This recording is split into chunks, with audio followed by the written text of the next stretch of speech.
कबीरदास के काव्यों का हमेशा से जो विषय रहा है वो सामाजिक और धार्मिक बुराइयों का खंडन करना रहा है। कहा जाता है कि उनका जो जन्म है वो विधवा ब्राह्मणी के गर्भ से हुआ था और लोक लाज के डर से उन्होंने उन्हें लहरतारा नामक एक तालाब के किनारे छोड़ दिया था। वहां से उन्हें जुलाहा दंपति ने गोद लिया और उन्हीं ने उनका लालन पोषण भी किया। कबीरदास जी बचपन से अनपढ़ थे, तो जो उनकी साखियां हैं, उनके काव्य हैं, वो उन्होंने मौखिक रूप में सबके सामने प्रस्तुत किए थे। उनके शिष्यों ने, उनके अनुयायियों ने उन्हें लिखित रूप प्रदान किया है। आपकी पाठ्य पुस्तक में कबीरदास जी द्वारा जो 8 साखियां दी गई है, उसमें कबीर जी आपको क्या सीख देना चाहते हैं, उन्हें देखते हैं। साखी नंबर 1 में कबीर जी कहना चाहते हैं, ऐसी बाणी बोलिए मन का आपा खोई, अपना तन शीतल करई औरन को सुख होई। यहाँ पर कबीरदास जी ने जो बाणी शब्द यूज किया है उसका अर्थ है बोली, और आपा जो शब्द यूज हुआ है उसका अर्थ है अहम या अहंकार। इसे आप घमंड भी कह सकते हैं। खोई जो शब्द है उसका अर्थ है त्याग करना। तन शब्द का अर्थ है शरीर और शीतल शब्द का अर्थ है शीतल करना या ठंडा। यहाँ पर इस शब्द का अर्थ जो है वो अच्छा से लिया जाएगा। औरन जो शब्द है उसका अर्थ है दूसरों को। होई का अर्थ है यहाँ पर होना। इस तरह इस साखी का जो अर्थ है वो ये निकलता है। यहाँ पर आप दूसरे चरण से शुरू करेंगे कि हमें अपने मन का जो घमंड है उसका त्याग करके ऐसी बाणी बोलनी चाहिए, ऐसी बोली का प्रयोग करना चाहिए जिससे क्या हो, जिससे हमारा तन मन तो अच्छा रहे, उसके साथ साथ ही औरन को यानी दूसरों को भी सुख हो, दूसरों को भी कोई कष्ट ना पहुंचे। तो यहाँ पर कबीरदास जी आपको मीठी बोली बोलने की सीख देना चाहते हैं। अब यही जो साखी है वो जब आपको परीक्षा में पूछी जाती है तो कहा जाता है सप्रसंग व्याख्या करें। तो आप इसका प्रसंग किस तरह से लिखेंगे? आप इसका प्रसंग लिखेंगे, प्रस्तुत साखी हमारी हिंदी पाठ्य पुस्तक स्पर्श 2 से ली गई है। इस साखी के कवि कबीरदास जी हैं। इसमें कबीरदास जी ने मीठी बोली बोलने और दूसरों को दुख ना देने की बात कही है।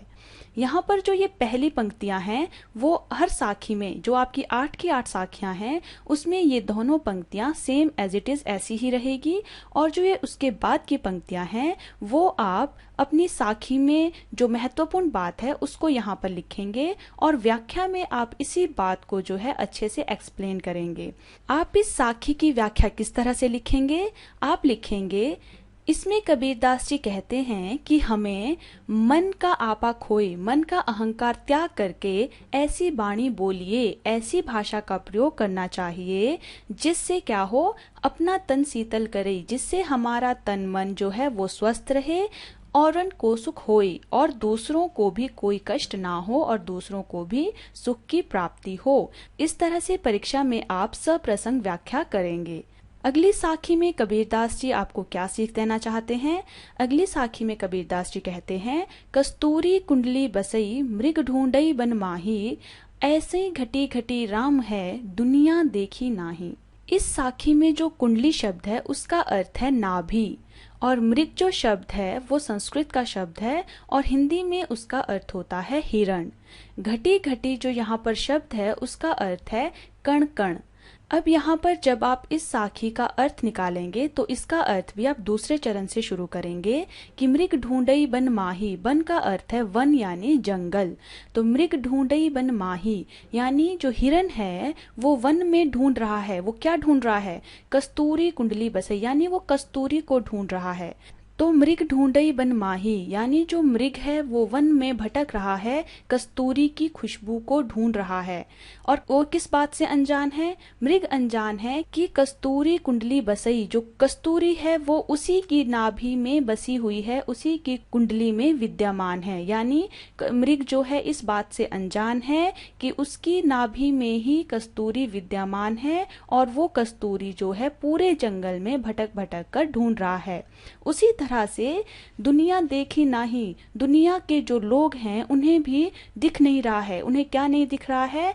ऐसे ही घटी घटी राम है, उन्हें राम नहीं दिख रहे हैं, उन्हें ईश्वर नहीं दिख रहे हैं, जबकि वो इस बात से अनजान है कि जो राम है, जो ईश्वर हैं, वो घटी घटी, वो कण कण में विद्यमान है।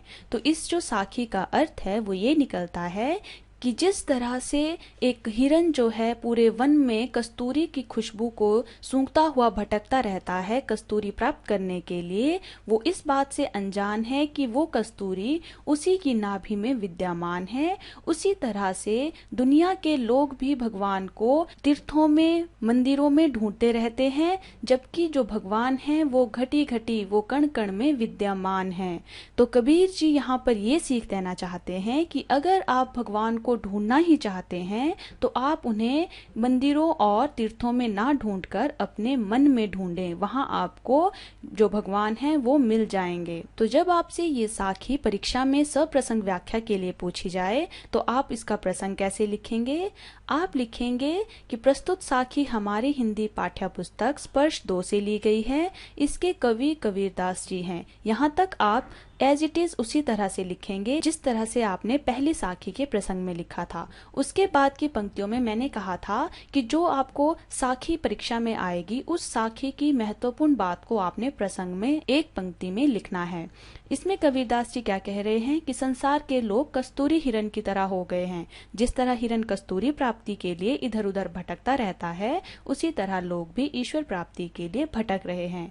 अब आप व्याख्या में अपनी जो साखी है उसको विस्तार से लिखेंगे कि कबीरदास जी कहते हैं, जिस प्रकार एक कस्तूरी हिरन कस्तूरी की खुशबू को जंगल में ढूंढता फिरता है, जबकि वह सुगंध जो है उसी की नाभि में विद्यमान होती है, परंतु वह क्या है, इस बात से बेखबर होता है। उसी तरह से जो है संसार के कण कण में ईश्वर विद्यमान है और जो मनुष्य है वो इस बात से बेखबर है, उसे पता नहीं है और वो ईश्वर को देवालयों और तीर्थों में ढूंढता है। कबीरदास जी क्या कहते हैं कि अगर आप ईश्वर को ढूंढना चाहते हैं तो कहाँ ढूंढे? अपने मन में ढूंढें।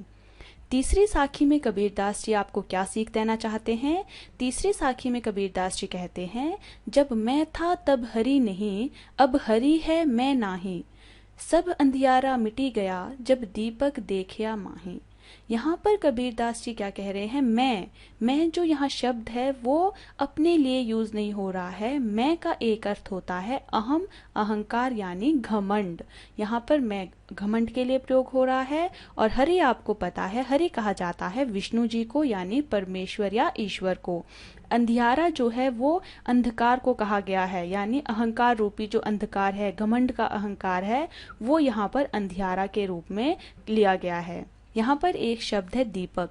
यहाँ पर दीपक को ईश्वर के साथ संबोधित किया गया है, यानी दीपक को ईश्वर की तरह बताया गया है। यहाँ पर इस साखी का अर्थ निकलता है कि जब मैं था तब हरि नहीं, यानी जब मेरे मन में अहंकार था, मेरे मन में घमंड था, तब वहाँ पर हरि नहीं थे, यानी वहाँ पर ईश्वर का वास नहीं था। अब हरि हैं, मैं नाही। अब वहाँ पर हरि हैं, लेकिन वहाँ पर घमंड नहीं है, क्योंकि जहाँ घमंड होता है वहाँ क्या है, ईश्वर नहीं होते। सब अंधियारा मिटी गया, जब दीपक देखा माही।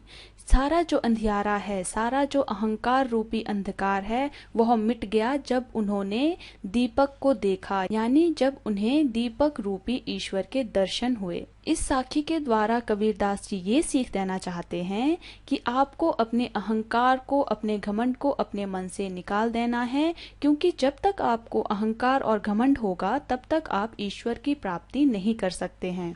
इसका प्रसंग और व्याख्या आप किस तरह से करेंगे? इसके प्रसंग में भी आप जो प्रस्तुत 2 पंक्तियां हैं वो उसी तरह से लिखेंगे और अगली पंक्ति में आप इस साखी में जो महत्वपूर्ण बात है वो कहेंगे। तो इस साखी में महत्वपूर्ण बात क्या है? इसमें कबीरदास जी मन में अहम या अहंकार के मिट जाने के बाद मन में परमेश्वर के वास की बात करते हैं। यानी इस साखी में कबीरदास जी क्या कह रहे हैं कि जब मन से अहंकार आदि मिट जाएगा तभी जो है परमेश्वर का वास वहां पर होगा। इसकी व्याख्या आप किस तरह से करेंगे? जब मैं था तब हरि नहीं, अब हरि है मैं नहीं। कबीरदास जी कहते हैं कि जब इस हृदय में मैं अर्थात मेरा अहंकार था तब इसमें परमेश्वर का वास नहीं था, परंतु अब हृदय में हरि हैं, अब वहां पर अहंकार नहीं है, तो इसमें प्रभु का वास है। सब अंधियारा मिटी गया, जब दीपक देखा माही। जब परमेश्वर नामक दीपक के दर्शन हुए तो अज्ञान रूपी जो अहंकार है उसका विनाश हो गया। इस तरह से आप अपनी जो साखी है उसका प्रसंग और व्याख्या आसानी से लिख सकते हैं यदि आपको साखी में जो कठिन शब्द है उनके अर्थों का ज्ञान है। अगली साखी में कबीरदास जी आपको क्या सीख देना चाहते हैं। कबीरदास जी कहते हैं, सुखिया सब संसार है, खायई अरु सोवई, दुखिया दास कबीर हैं, जागई अरु रोवई। यहाँ पर सुखिया जो शब्द है उसको कहा गया है सुखी। अरु जो यहाँ पर शब्द यूज हुआ है उसका अर्थ है अज्ञान रूपी अंधकार। सोवई जो शब्द है उसका अर्थ है सोए हुए।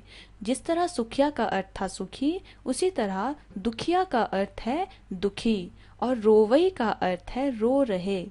तो इस तरह यहाँ पर हमें कठिन शब्दों के अर्थ पता चल गए हैं। तो इसका अर्थ यानी कबीरदास जी इस साखी के द्वारा क्या कहना चाहते हैं। कबीरदास जी कहते हैं, खायई अरु सोवई, यानी संसार के जो लोग हैं वो अपने अज्ञान रूपी अंधकार से बेखबर होकर सो रहे हैं। ये सब देखकर क्या है, दुखिया दास कबीर हैं, वो जो कबीर जी हैं वो दुखी हो रहे हैं। और जागई अरु रोवे, वो उनके जो ये अज्ञान रूपी अंधकार है उनको देखकर रो रहे हैं। और जाग रहे हैं किसके लिए, भगवान की प्राप्ति के लिए। वो दिन रात जो है भगवान को प्राप्त करने के लिए जाग रहे हैं। और दुखी किस लिए हैं, क्योंकि जो संसार के लोग हैं वो उन्हें लगता है कि वो सुखी हैं और वो अपने अज्ञान रूपी अंधकार में डूबे हुए हैं, उन्हें मृत्यु का भी कोई भय नहीं है। अब यहाँ पर कबीरदास जी ये सीख देना चाहते हैं कि जो संसार रूपी लोग हैं उन्हें अपने अज्ञान रूपी अंधकार को दूर करना चाहिए, उन्हें ईश्वर प्राप्ति के लिए जागना चाहिए। तो इसका आप प्रसंग और व्याख्या किस तरह से लिखेंगे। इसके प्रसंग में भी आप प्रस्तुत जो 2 पंक्तियां हैं उनको उसी तरह से लिखेंगे और अगली पंक्ति में जो महत्वपूर्ण बात है वो लिखेंगे। इस साखी की जो महत्वपूर्ण बात है वो ये है कि इसमें कबीर जी अज्ञान रूपी अंधकार में सोए हुए मनुष्यों को देखकर दुखी हैं और वे रो रहे हैं। अब आप इसकी व्याख्या किस तरह से करेंगे।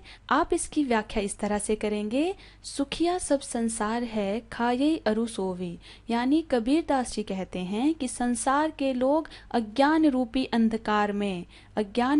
अंधकार में डूबे हुए हैं, उन्हें अपनी मृत्यु का भी भय नहीं है और वो अनजान रूप से सोए हुए हैं। ये सब देखकर कबीर जी दुखी हैं और वे रो रहे हैं।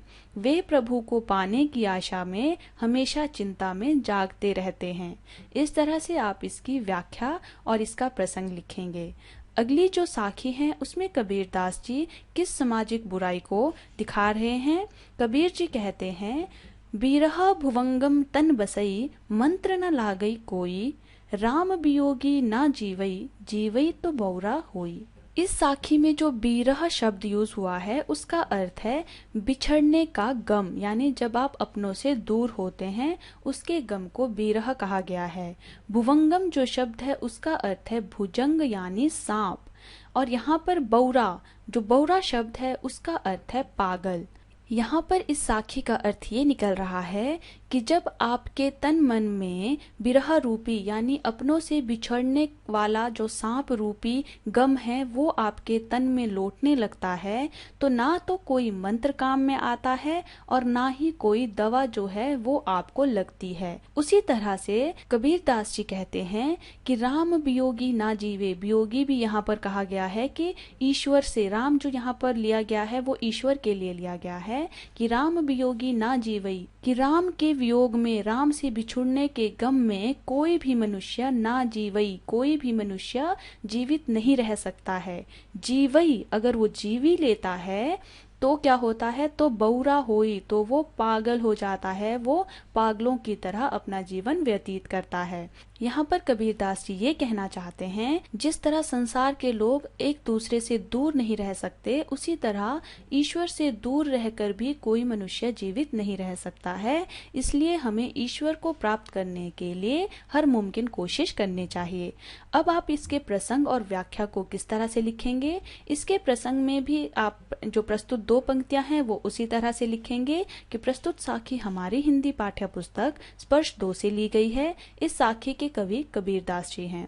उसके बाद जो पंक्ति है उसमें आप साखी की मुख्य बात लिखेंगे। इसमें कबीरदास जी कहते हैं कि ईश्वर के वियोग में, ईश्वर से बिछड़ने के दुख में कोई भी मनुष्य जीवित नहीं रह सकता, और अगर रह भी जाता है तो वो पागल हो जाता है। अब आप इसी बात को किस तरह से विस्तार में लिखेंगे? आप लिखेंगे, बिरह भुवंगम तन बसई मंत्र न लागई कोई। कबीरदास जी कहते हैं कि जब मनुष्य के मन में अपनों से बिछड़ने का गम सांप बनकर लौटने लगता है तो ना तो उसे कोई मंत्र असर करता है और ना ही कोई दवा असर करती है। उसी तरह राम अर्थात ईश्वर के वियोग में, ईश्वर से बिछड़कर भी कोई मनुष्य ना जीवई, कोई मनुष्य जीवित नहीं रह सकता, और यदि वो जीवित रह भी जाता है तो उसकी स्थिति पागलों जैसी हो जाती है। अगली साखी में कबीरदास जी आपको क्या सीख देना चाहते हैं? कबीरदास जी कहते हैं, निंदक नेड़ा राखिए आंगणी कुटी बंधाई, बिन साबन पानी बिना निर्मल करे सुभाई। यहाँ पर जो निंदक शब्द यूज हुआ है उसका अर्थ है निंदा करने वाले, यानी जो पीठ पीछे आपकी बातें करते हैं उनके लिए निंदक शब्द यूज हुआ है। नेड़ा अर्थात निकट यानी नजदीक। आंगणी जो है वो कहा गया है आंगन को, कुटी होता है घर, साबन कहा गया है साबुन को, निर्मल है साफ करना यानी निर्मल होता है साफ, और सुभाई, सुभाई का अर्थ है स्वभाव। अब यहाँ पर इस साखी का अर्थ निकल रहा है, निंदक नेड़ा राखिए आंगणी कुटी बधाई, यानी यहाँ कबीरदास जी ये कह रहे हैं कि हमें निंदा करने वालों को, यानी जो आपकी पीठ पीछे आपकी बातें करते हैं, उनको नेड़ा, उनको नजदीक राखिए, रखना चाहिए। निंदा करने वालों को नजदीक रखना चाहिए। आंगणी कुटी बधाई, उन्हें कितने नजदीक रखना चाहिए? उन्हें इस तरह से रखना चाहिए जैसे आपने उनके लिए आंगणी कुटी बधाई, अपने आंगन में ही घर बना दिया हो, यानी उन्हें अपने आसपास ही रखना चाहिए। उन्हें अपने पास क्यों रखना चाहिए? क्योंकि उनके द्वारा की गई निंदा से आप निर्मल करे सुभाई, अपने स्वभाव को इस तरह से साफ कर सकते हैं जैसे बिन साबन पानी बिना, बिना साबुन और पानी के आप किसी चीज को साफ कर रहे हो। यानी निंदा करने वालों को नजदीक रखने का एक फायदा होता है कि बिना साबुन और पानी के ही आपका जो स्वभाव है वो साफ हो जाता है, आप अच्छे स्वभाव वाले बन जाते हैं। अब आप इसके प्रसंग और व्याख्या को किस तरह से करेंगे? इसका प्रसंग आप उसी तरह से करेंगे, प्रथम दो पंक्तियां आप वैसे ही लिखेंगे, और उसके बाद महत्वपूर्ण बात क्या है, इसमें कबीरदास जी निंदा करने वाले व्यक्तियों को पास रखने की सलाह देते हैं ताकि आपके स्वभाव में सकारात्मक परिवर्तन आ सके, यानी आपके स्वभाव में पॉजिटिव जो है परिवर्तन आ सके। अब आप इसकी व्याख्या कैसे करेंगे? आप इसकी व्याख्या में लिखेंगे कि इसमें कबीरदास जी कहते हैं कि हमें हमेशा निंदा करने वाले व्यक्तियों को अपने निकट रखना चाहिए, अपने पास रखना चाहिए। हो सके तो अपने आंगन में ही उनके लिए घर बनवा लेना चाहिए, अर्थात हमेशा अपने आसपास ही रखना चाहिए ताकि हम उनके द्वारा बताई गई हमारी गलतियों को सुधार सकें। इससे हमारा स्वभाव बिना साबुन और पानी की मदद से ही साफ हो जाएगा। इस तरह से आप अपनी प्रसंग और व्याख्या को अच्छी तरह से एक्सप्लेन कर सकते हैं। अगली साखी में कबीरदास जी आपको क्या सीख देना चाहते हैं? अगली साखी में कबीरदास जी कहते हैं, पोथी पड़ी पड़ी जग मुवा पंडित भया न कोई, एकई आसिर पीव का पड़े सुपंडित होई। यहाँ पर जो पोथी है वो कहा गया है पुस्तक को, मुवा यानी मरना, भया कहा गया है बनने को, अशिर जो अशिर शब्द है वो है अक्षर के लिए, और पीव यानी प्रिय। अब यहाँ पर कबीरदास जी क्या कहना चाहते हैं? कबीरदास जी कहते हैं पोथी पड़ी पड़ी जग मुवा, यानी मोटी मोटी पुस्तकों को, मोटे मोटे ग्रंथों को पढ़ पढ़कर दुनिया के, जग के, संसार के बहुत सारे लोग क्या हैं, मुवा मर गए, लेकिन वो क्या है, पंडित भया न कोय, उनमें से कोई भी ज्ञानी नहीं बन पाया। कबीरदास जी ऐसा क्यों कहते हैं? क्योंकि कबीरदास जी मानते हैं एकई आशिर पीव का बड़े सुपंडित होए, यानी अगर कोई ईश्वर प्रेम का केवल एक अक्षर भी पढ़ लेता है, प्रिय जो है वो यहाँ पर ईश्वर के लिए कहा गया है। यानी अगर ईश्वर प्रेम का कोई एक अक्षर भी पढ़ लेता है वो पंडित हो जाता है, यानी वही जो है असली ज्ञानी हो जाता है। यहाँ पर कबीर दास जी ईश्वर प्रेम को ही सर्वोच्च मान रहे हैं, यानी वे कहते हैं कि ईश्वर प्रेम ही सब कुछ है, किताबी ज्ञान कुछ भी नहीं है। आप किस तरह से प्रसंग और व्याख्या करेंगे? प्रसंग में आप प्रथम 2 पंक्तियां उसी तरह से लिखेंगे और इस साखी की जो मेन बात है, जो महत्वपूर्ण बात है, वो लिखेंगे कि इसमें कबीर दास जी पुस्तकी ज्ञान को महत्व ना देकर ईश्वर प्रेम को महत्व देते हैं। और इसकी व्याख्या में आप इसको कैसे एक्सप्लेन करेंगे?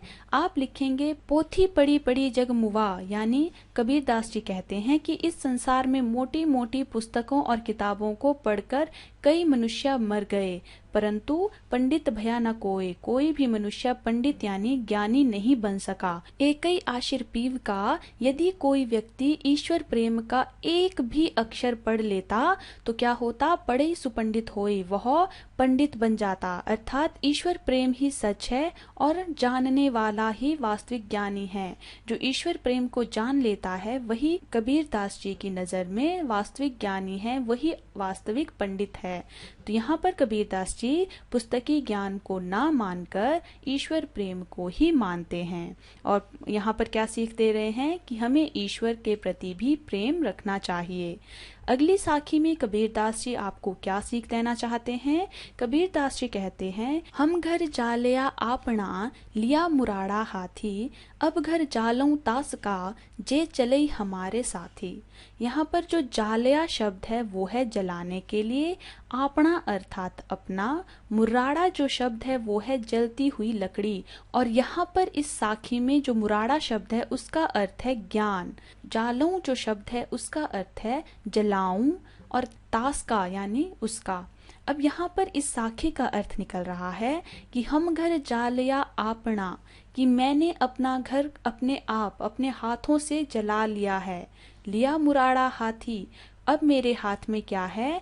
मुराड़ा जलती हुई लकड़ी है। यानी कबीर दास जी क्या कह रहे हैं? उनके कहने का अभिप्राय है कि मैंने अपने हाथों से अपना घर, मोह माया रूपी जो घर था उसे जला लिया है, और अब मेरे हाथ में ज्ञान रूपी जो मशाल है वो है।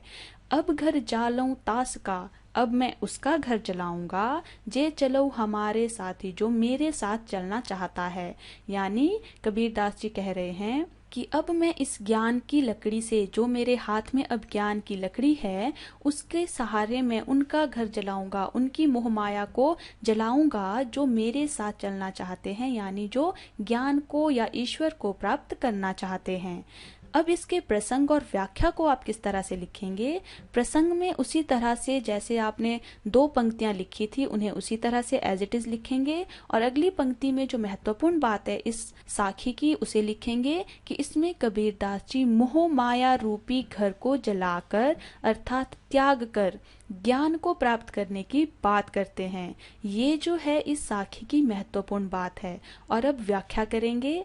व्याख्या में आप लिखेंगे, हम घर जालिया आपना, कि कबीर दास जी कहते हैं कि उन्होंने अपने हाथों से अपना घर जला दिया है, अर्थात उन्होंने मोह माया रूपी घर को जला दिया है या उसका त्याग कर लिया है और ज्ञान प्राप्त कर लिया है। लिया मुराड़ा हाथी, अब उनके हाथों में जलती हुई मशाल या लकड़ी है, यानी उनको अब ज्ञान की प्राप्ति हो गई है। अब घर जालऊं तास का, अब वे उसका घर जलाएंगे, जो जे चलई हमारे साथी, जो उनके साथ चलना चाहता है, अर्थात उसे भी मोह माया से मुक्त होना होगा जो ज्ञान प्राप्त करना चाहता है। इस साखी में कबीर दास जी ये सीख देना चाहते हैं कि मोह माया का त्याग करके ही ज्ञान प्राप्त हो सकता है, इसलिए हमें खुद ही अपने आप ही अपने मोह माया का त्याग करके ज्ञान को प्राप्त करना होगा। इन 8 साखियों में कबीर दास जी ने मीठी बाणी बोलने, ईश्वर प्रेम को सर्वोच्च मानने और मोह माया को त्याग करके ज्ञान प्राप्त करने की सीख दी है, और ये बताया है कि मोह माया को त्याग करके ही आप ज्ञान की प्राप्ति कर सकते हैं, और पुस्तकी ज्ञान को छोड़कर आपको ईश्वर प्रेम में अपना मन लगाना चाहिए। धन्यवाद।